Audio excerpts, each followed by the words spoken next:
Welcome to the course on VLSI physical design with timing analysis. In this lecture, we will discuss about detailed routing.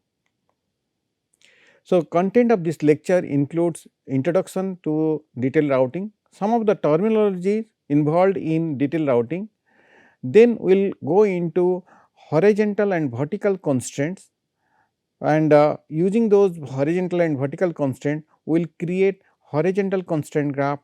So, we already discussed about the global routing in our previous lectures, which is concentrating on the coarse grain assignment of routes to the routing regions. Okay. So, we have different routing regions, and in those routing regions we have assigned the nets to those routing regions. Now, the detailed routing does the next step of fine grained assignment of the routes to the routing tracks. So, this is the final routing stage where all the nets are assigned a metal line and the corresponding via. So, there is another thing is there, which is called timing driven routing, that is not included here. So, the main objective of the detailed routing is assign the basically routing segments to the signal net to a specific routing track. Okay. So, you have multiple nets there in a given routing region. Okay. So, here what we are doing, we are assigning those signals which track it will belong, which track it will be assigned. Then once the track is assigned, we need two things, one is the metal layers and the vias, because there might be a horizontal metal and vertical metal. So, we need vias to connect between the horizontal metal and the vertical metal. So, we are assigning the tracks, vias and the metal layers in a manner consistent with the given global routes of those nets. Okay. So, it should also satisfy the constraint imposed by the global routes. Okay. So, we have a constraint given by the global routes that need to also be satisfied when we are doing these assignments. Then here you can see one thing, the layout region is represented by a coarse grid consisting of a global routing regions, that is also called the gcells or more general routing regions. So, if you can see this figure here, so these are the blocks B1, B2, B3 and B4 are the blocks, and these basically routing regions, these are the routing regions actually. This is one channel, this is basically switch box, this is a switch box. Okay. So, all these routing regions is also called as G cells. This is also called the G cells or the global routing cells. So, actually the coarse grids actually, it is not fine grids, these are the coarse grids. So, this routing regions is consist of two different things what we already discussed, one is the channel and switch box. So, for example, if you can see here, this is a switch box because you have tracks in all the four sides. Okay. Like we talk about the square in a road where you have traffic coming from all the sides. Okay. So, this is called a switch box, and in our VLSI physical design we call that basically switch box. Then we have channels actually. So, for example, here this one between this one is a channel between these two blocks B3 and B4. Okay. So, these channels and the switch box consist of the G cells. Okay. So, these are the coarse grain, these are not fine grain, these are coarse grids actually, these are coarse grids. Each cell G cell is orders of magnitude smaller than the entire chip area. So, if you have a bigger chip, these G cells are very smaller in size compared to the complete chip area. What is the advantage of that is that we do two things. One is divide the problem into sub problems and apply parallel algorithms. So, what we are doing here, the first point is we are dividing the problem statement using a divide and conquer framework. Then the second one, we can apply parallel algorithms. Why you can apply parallel algorithms? Because all the problems can be solved parallelly, because we are solving each of the G cells independently. So, we can exploit the property of divide and conquer and parallel algorithm to efficiently do this, the objective of detailed routing. Okay. So, your detailed routing runtime can scale linearly with the size of the layout. Okay. All the things are independently happening. So, we can scale the routing runtime, which is basically linearly changing with the size of the layout. So, these detailed routing techniques are applied within routing regions such as channels, switch boxes, and the third one is the global routing cells. Okay, so, these detailed routing techniques can be applied for all these cases. So, let us take an example how this is happening. Let us say I have some net N3 is connected to this N3. So, this N3 is connected to N3. So, here whenever this global routing is happening, these nets are connected, but the corresponding metal via and tracks is not assigned. But if you go to the detailed routing, there will be one thing is track assignment. The second one is the metal layer assignment. Then the third one is the what kind of via assignment. So, all the three things should be performed. Now, if you can see here, for take the example of N3 only, that can be applicable for all the things. If you can see here, you have two metal lines. This line is let us say horizontal segment or horizontal metal,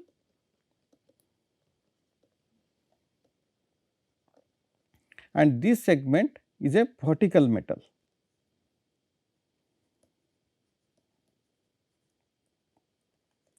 And this one, these are called the vias. Okay. So, what it is doing is that N3 is routed using two metal segment, horizontal metal which is the solid line and a vertical metal which is a basically the vertical metal is represented by dotted lines, and the vias are connected using this square box, okay, which connects the horizontal metal with the vertical metal. Okay. In this manner, all the nets are routed in the phase of detailed routing, So, these are the vias. Okay. Now, we have some terminology related to this basically the detailed routing. Some of the terminology are important. One is called channel routing, one is called the switchbox routing. Channel routing is a special case of detailed routing. Okay. It is a special case of detailed routing where the connection between the terminal pins are routed within the region that has no obstacles. Okay. So, whenever you are doing this routing, there is no obstacles. Where the pins are located? The pins are located in opposite side of the channel. Let us say I have a basically a block is there is another block is there. Let us say this is B1 and B2. The pins locations are let us say here let us say A, B, C, D, E, then let us say this is E, A, B, C, A, for example. I am giving example. So, these pins are there in both the sides of the channel, opposite sides of the channel, basically these opposite sides of the channel, and this is called a channel. So, our problem of detailed routing is how we can connect them such that all the nets are connected through the metals. So, in case of switchbox routing, it is performed when the pin locations are given four sides of a fixed size routing regions. Okay. So, in this case what happens in case of switch box, let us say I have a box like this, I have a block let us say like this. Okay. So, here let us say this is B1 block, this is B2 block, this is B3 block, this is B4 block, and this is called your switch box. So, this area is like a square in case of a road, okay, traffic. So, this is called your switch box.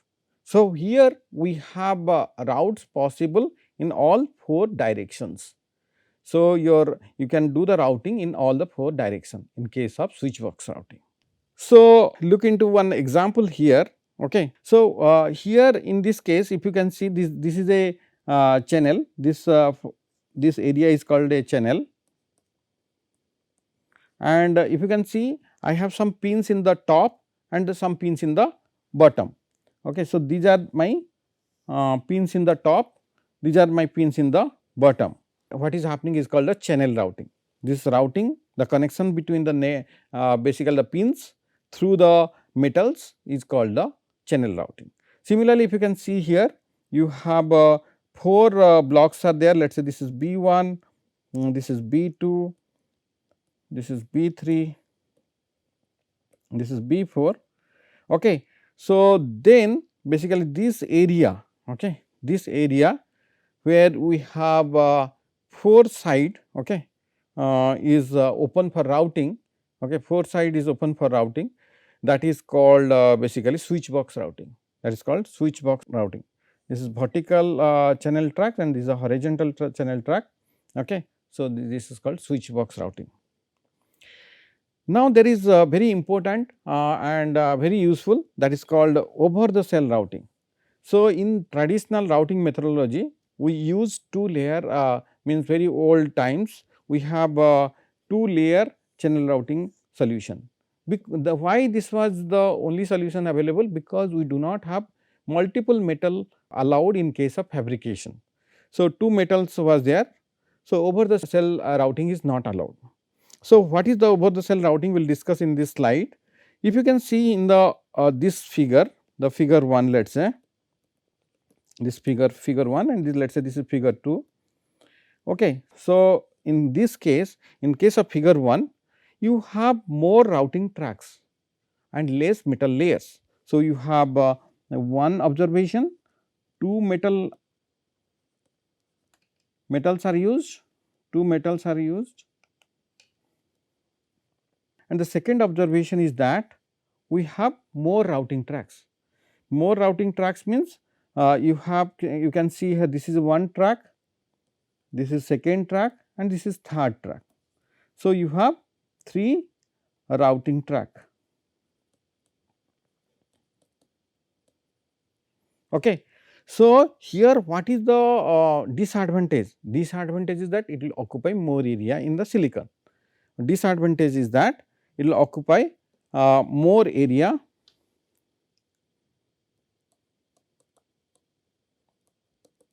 It will occupy more area. Okay. Now, I will go into the second one, this over the cell routing. Here what is the thing is that I have 3 layers. One observation is that 3 metals are used in routing, and number of tracks in the channel, the same channel is there. Okay, number of tracks is 2 routing tracks. Okay. And if you can see here, there is a metal 3 which is used above the blocks, okay, above the blocks. If you can see here, there is a routing using this metal, which is the metal 3. How it is possible? Because this is possible if you have no blockage of routing for metal 3 in those areas. Okay. This cell area, whatever the cell area we have, we do not have any blockage for the metal 3.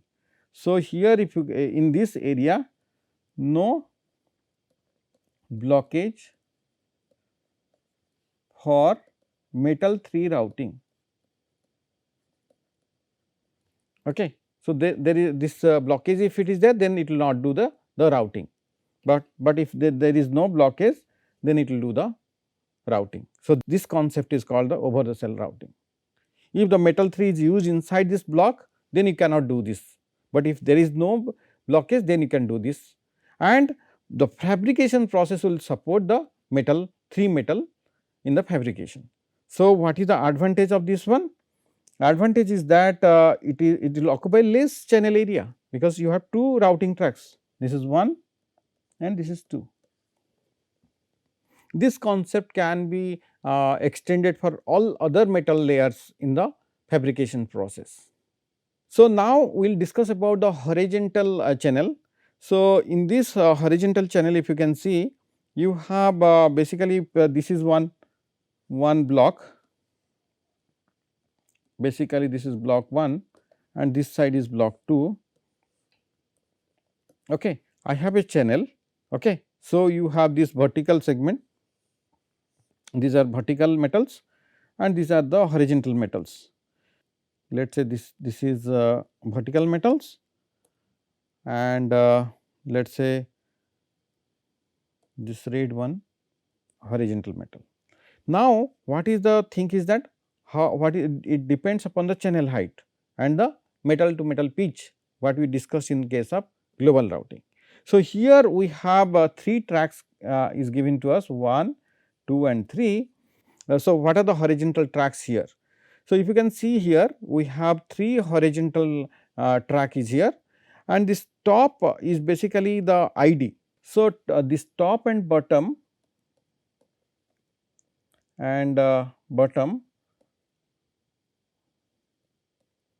are vector of net IDs. Okay. What it does? Basically, what are the vectors there? So, first the B, then the next one is no pin actually, then B, then C, D, B, C. So, this is the for the top of the channel and this is the bottom of the channel. So, this ACA B0 BC. So, ACA B0 BC. So, this is the bottom of the channel. So, those are the vector of net IDs which corresponds to the pin locations. Now, what is the horizontal constraint? There is a horizontal constraint exists between 2 nets if their horizontal segments overlap when placed on the same track. Okay. We can classify the horizontal net into 2 categories. One is horizontally constrained, horizontally unconstrained. This is first category and this is the second category. How they differentiate with each other? So, if a horizontal constraint exists between 2 nets, if their horizontal segments overlap when placed on the same track.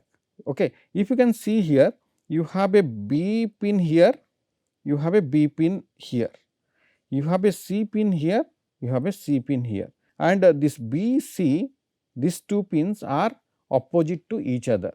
So, what is happening is that you cannot use the same track, same horizontal track here, because they overlap with each other.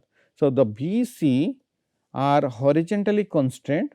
So, thus they require 2 different tracks. So, they require 2 different horizontal tracks. But if you can see this A net and the B net. Okay. So, A and B are horizontally unconstrained,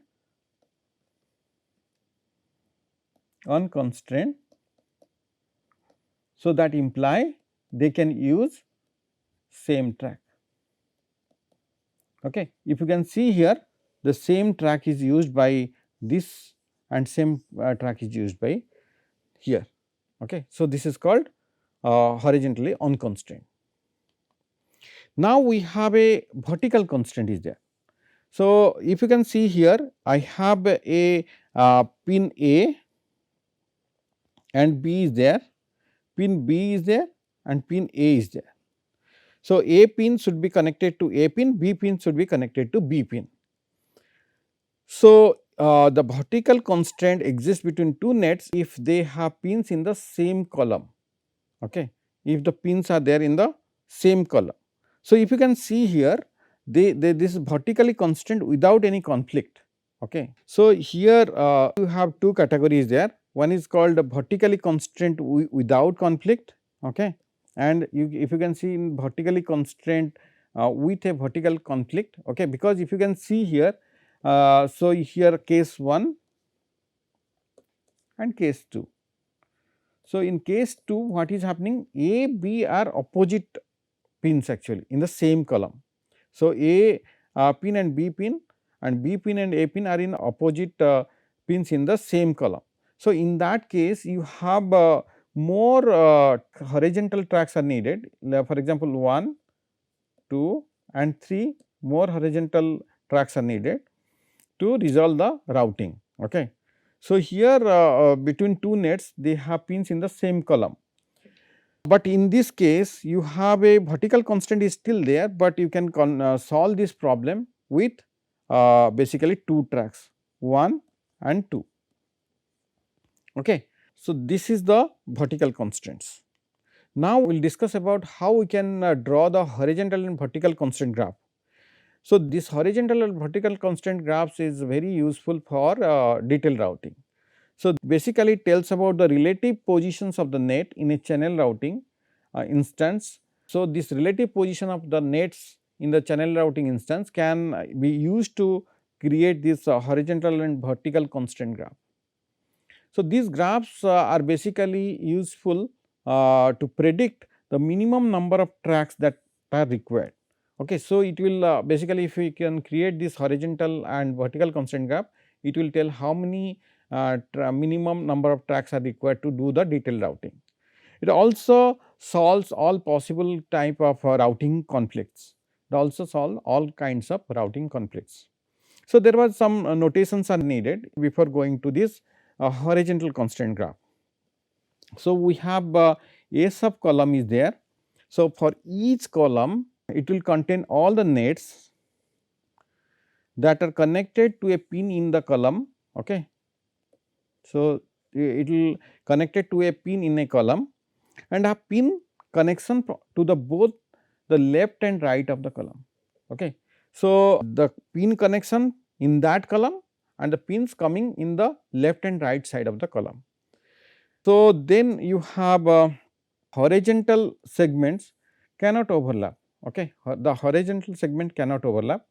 So, each net in S column must be assigned to different track in the column. So, two horizontal segment cannot overlap. So, if you have a net in S column, that must be assigned a dedicated track in the column. Okay. So, that is the meaning of that. If you have S column element in S column, that should be assigned a dedicated track in the while doing the detailed routing. This S column represents the lower bound, means what is the number of track in that column is determined by the number of elements in that in S column. So, the lower bound of the channel height is given by the maximum cardinality of S column. So, what is the number of element in S column is defined by it will determine the channel height. Okay. So, this number of element in S column will determine the height of the channel. It will be more clear with an example what I will explain in the next slide. So, if you can see here, this is my channel. Okay. And this is the pins, okay, and these are the pins in the bottom. Okay. Now, let us say for the 0, A sub 0. So, A sub 0 we have one pin A. Okay. So, you can write A sub A as 1, but it will go away because it is a subset of other A sub B. So, we will discuss. So, first we will see A sub B. So, if I have A sub B, this is basically A, this is B, like that we are doing. So, for B, for this B, basically this B corresponds to this B. Okay. So, A sub B says that how many pins are there in that column and how many routes are coming from left and right. Okay. So, if you can see the what are the pins there in that column, B and C. This B is one pin, I'll do in a different color. So, the B is a pin here and this C is a pin here. So, B and C are there in A sub B. Now, you have one more thing which is coming in the left and right direction. Okay. So, if you can see here, the pin A is coming in from the left to right. Okay. So, this A is also included. So, this route is also included in A sub B. Okay. So, the A sub B is A B C, A sub B is A B C, and if you can see here, A sub A is having one element, A sub A is having one element. What is that? A. Now, A sub A is a subset of A sub B. So, we can ignore A sub A.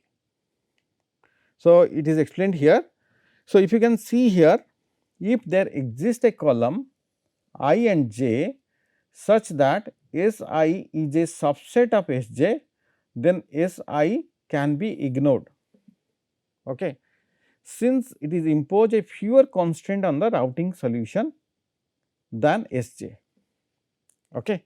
So, here why this A sub A is not included, because it is a subset of A sub B. Okay. So, that is the point here. Then what you have to do? We have to find those are not subset, and for example, the C A sub C is important, A sub F is important, A sub G is important, A sub I is important.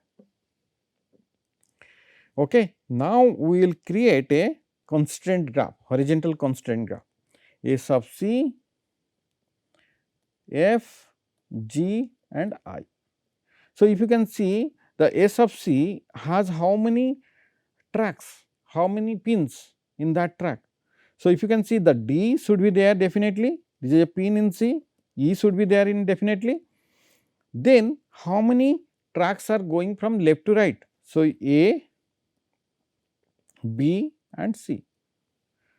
So, A, B, C are the coming from left to right, okay, coming from left to right, and C and D are coming are the pins, these are the pins actually, okay, pins in the top and bottom.